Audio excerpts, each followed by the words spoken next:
La situazione è sempre di grande criticità per gli operatori della pesca, sono compromesse le produzioni per i grandi consorzi per l'anno prossimo in quanto questo granchio ha depredato completamente la risorsa.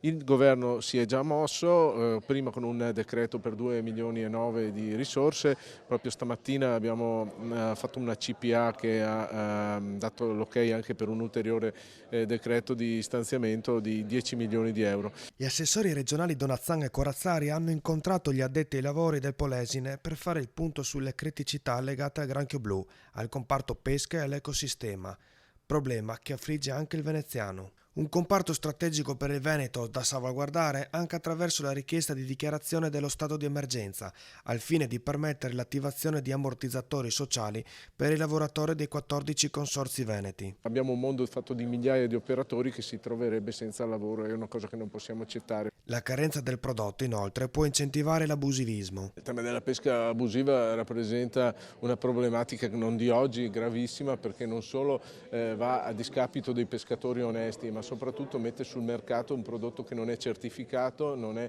sicuro da un punto di vista salutistico alimentare e mette a repentaglio la salute dei consumatori.